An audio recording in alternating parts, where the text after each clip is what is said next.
President-elect Trump is coming in January. So the new administration is coming in. They're going to have their own priorities, their own goals, their own challenges that they'll face as they go forward.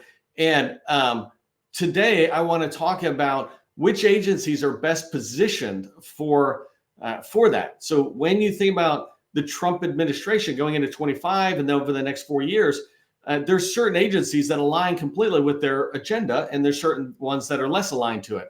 And so I want you to be able to understand that, figure out from a small business perspective, which agencies are going to be best for me and for what I sell. So I'm going to give you a 25-minute training session on this today. And hopefully what I'll give you at the end is the ability and especially the drive to go learn more about your particular needs, about what the Trump administration will mean to your particular company, whether you're selling, construction or manufacturing services. You want to have an understanding of that. And I'll try to give you some of that today. I want to break up today's session. We got about 25 minutes together into 4 sections. First thing is, I just want to set the stage. I want you to understand that it doesn't matter which administration comes in, everybody likes to spend. And so I'll show you that government contracting is strong, and it will be strong, right? It's just where the fit and the match for your company is.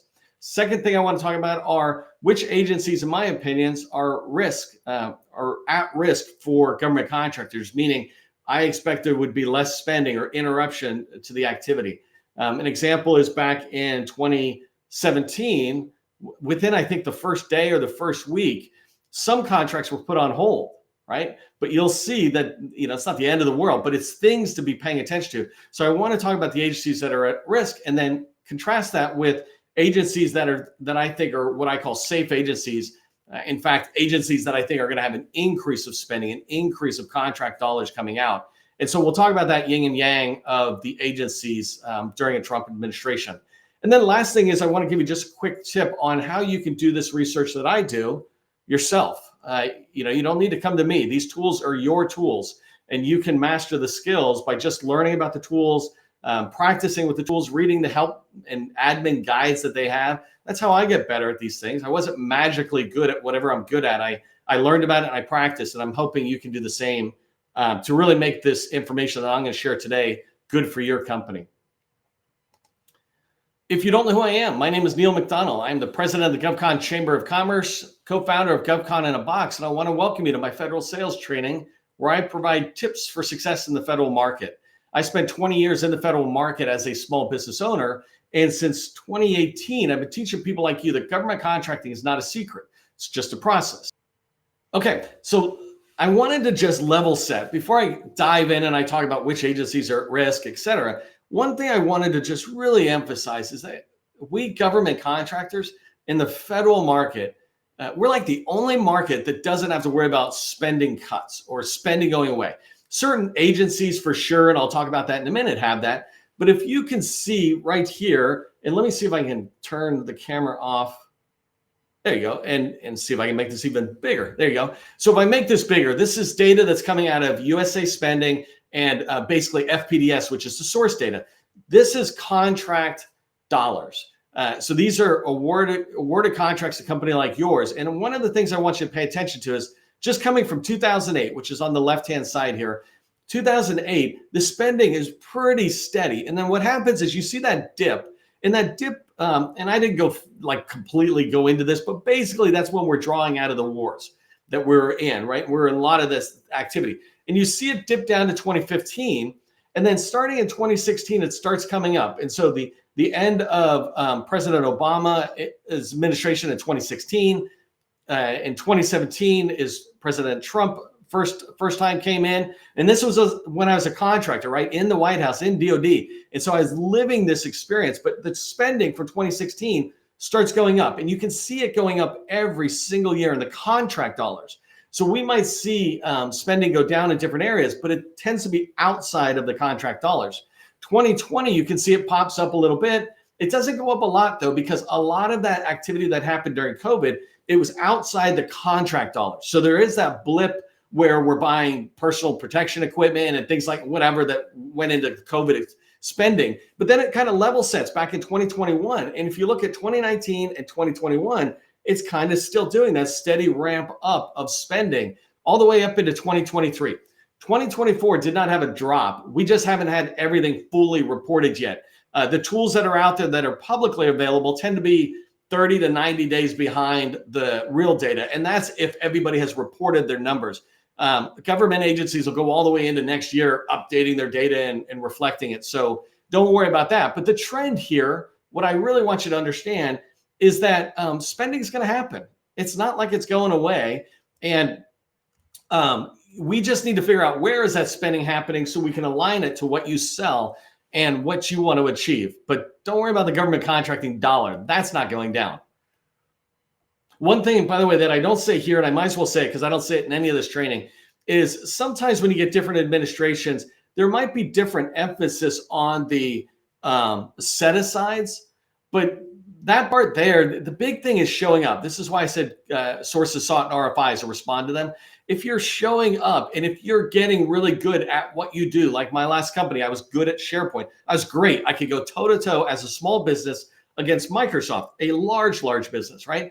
And it was because we were very experienced. If you build that level of experience, then whether there's set-asides or not, you'll still be able to win contracts going forward.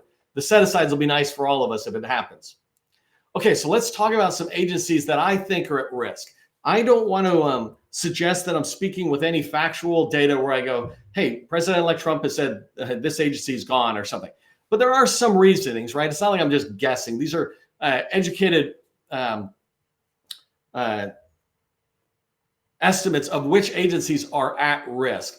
Starting with Department of Education, right? First off, they already have on the books for 2025 like a 14% cut, the idea of trying to cut the budget. But there's also stated discussion in the Trump administration about just completely eliminating Department of Education.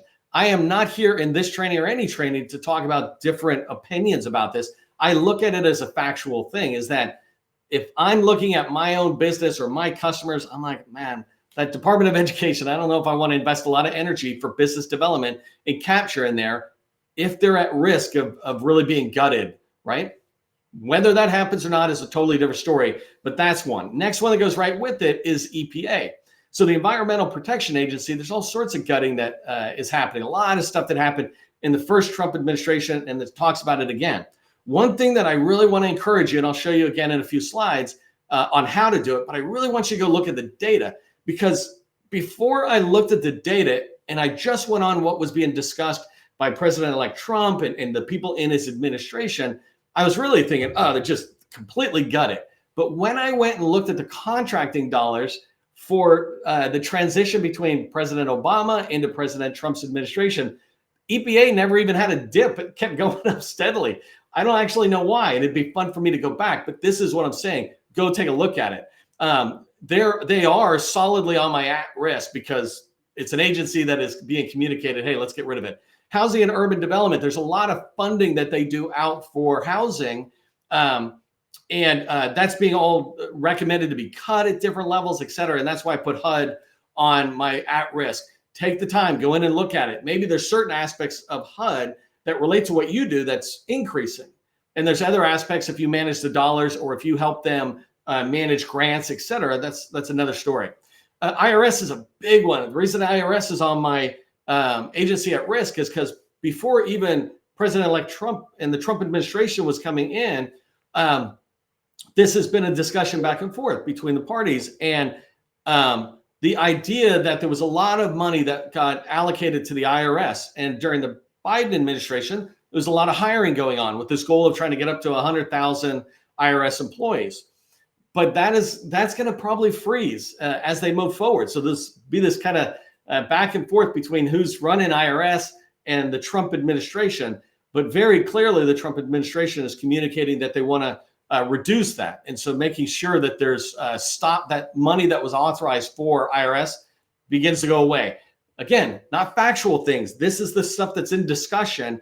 And so it makes me feel like, wow, they're at risk. And if they're going to take money away from IRS agents, for example, and hiring more IRS agents, then maybe if I'm a recruiter, I'm less interested in there. Maybe if I'm in IT and I'm doing help desk support, but they're going to have less users, maybe they're cutting the contract dollars for technical support, things like that. You've got to figure out what you sell and how it aligns to these agencies. Really quickly going through some of these others, right? Department of Labor, the 2025 budget is already in discussions. It's out there, et cetera. And that budget is, the recommendation is 22% cut.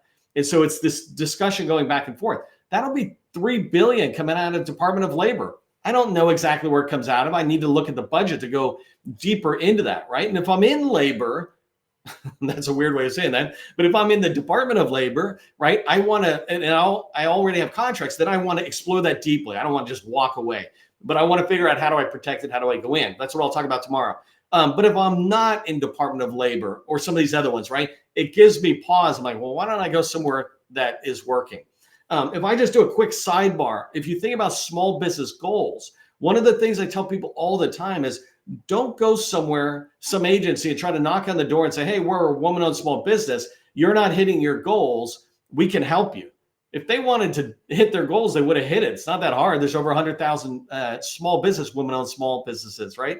And they don't want to. What I recommend always is go to the agencies that are exceeding their women-owned small business goals, because they already value what women-owned small businesses or hub zones or whatever can bring to their agency's mission. Right? You don't have to convince them to do set-asides. They already do it. And it's the same thing here. You know, perhaps you go to a place where they're going to be increasing spending, not reducing it.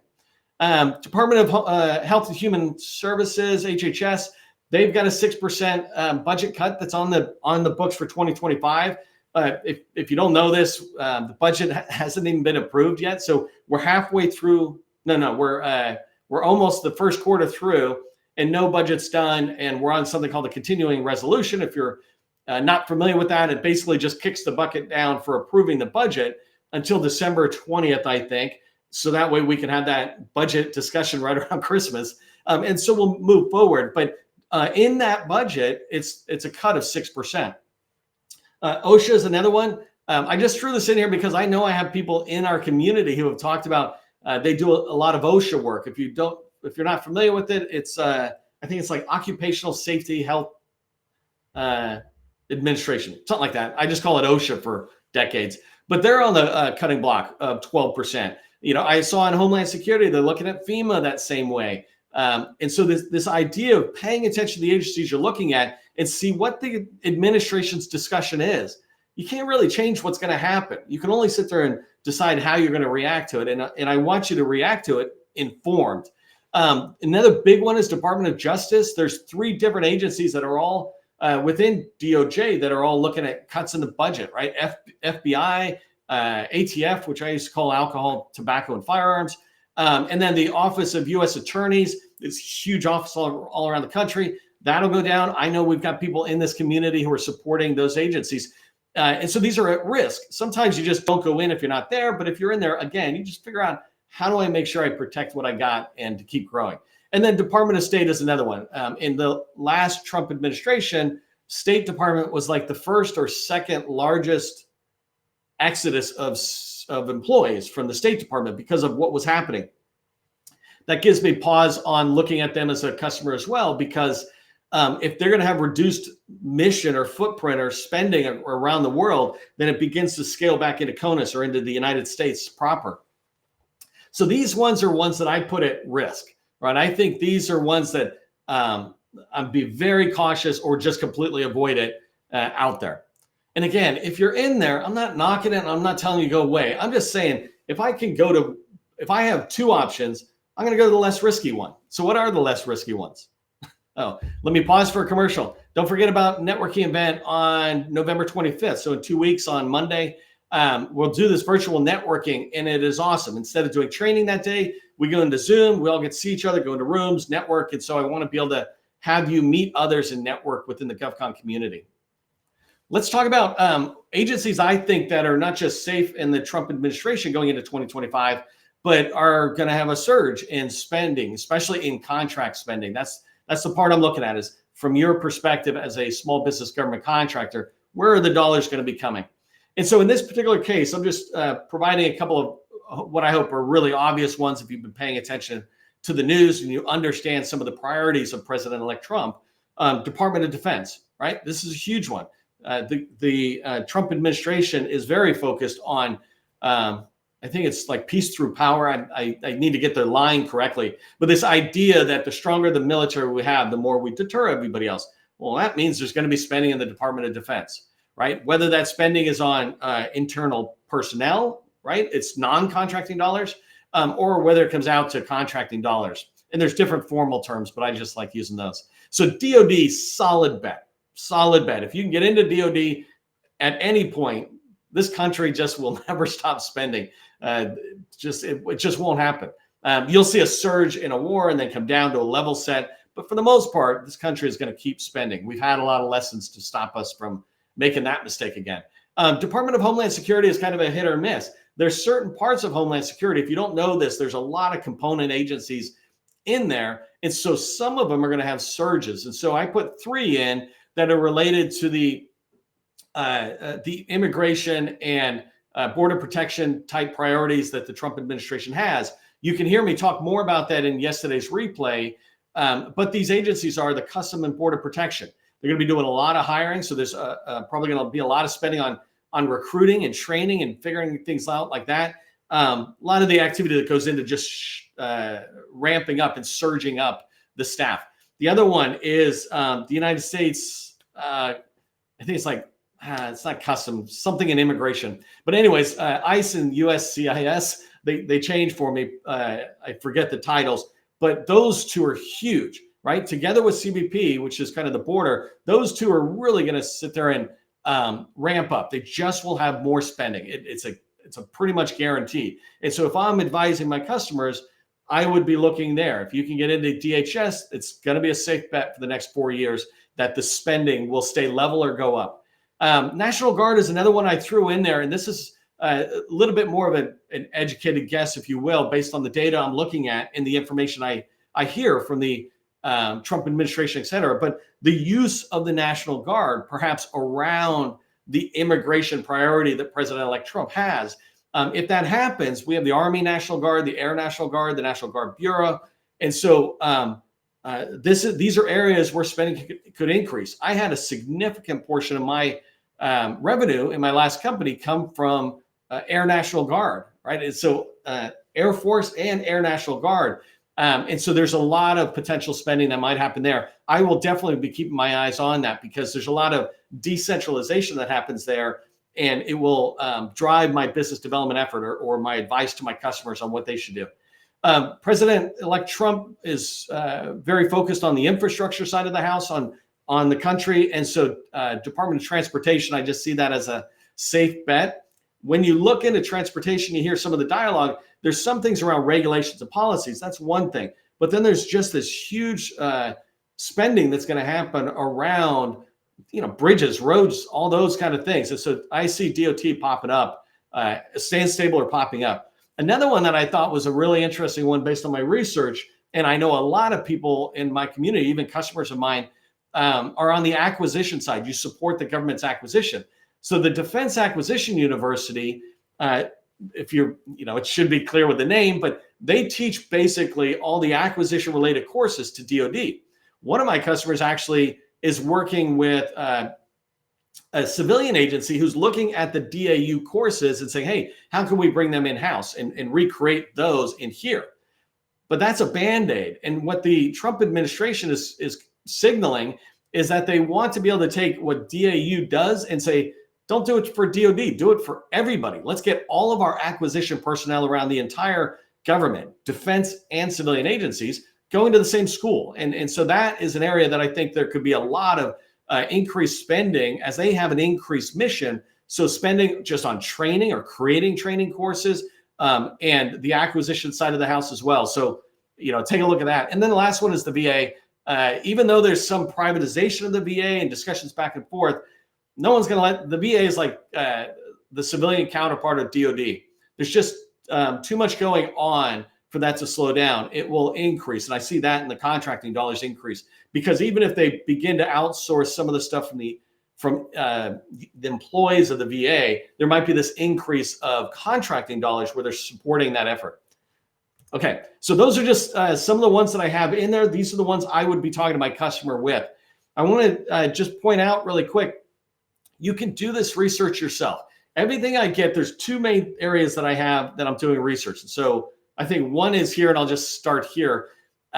Is that just go to usaspending.gov. You can see it right there, usaspending.gov. If you go into USA Spending, you will see on the left-hand side filters. Play with them. As you play with them, you will start get better at using the tool. See what happens in there. Remember that first slide, one of the first slides I showed, it had that charts from 2008 to 2024. And so you can see spending. You can filter it by your NAICS code, your keyword. You can begin to understand what are the spending patterns in there. So that's a really important thing. Just go in there. That's how I look at it. And that's how I can see kind of what happens with the agencies. I'm talking at a big level at the moment, but you could go down to subordinate agencies in Department of Transportation, for example, and see which ones kind of had funding decreases or increases. And this is how you start researching that. Here's what I want you to remember as you head out of today's training is one of the most important ones, and this is how I am really tracking on what my recommendations are for 2025, is I'm following the new agency leaders, right? President-elect Trump has just announced in the last day or two, the new head of DOD, the new head of EPA, the new head of DHS, and potentially Secretary of State. So all these people I'm starting to watch, because then I can start seeing, well, what are they saying, right? And you know, politics aside, just looking at what these new leaders who are coming into these federal agencies are going to say, as I listen to what they say, it can help me create a strategic plan for 2025.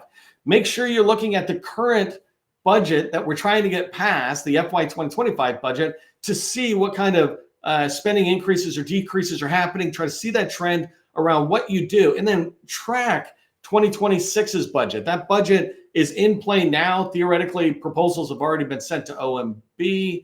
And so just track on that, because that'll be a big thing for you to look at the agency that you want to get into 2025 and 2026 budgets. So those things will be really important. Hopefully you found this helpful. If you did, just put in information rocks or info rocks into the chat. Let me know you found this valuable.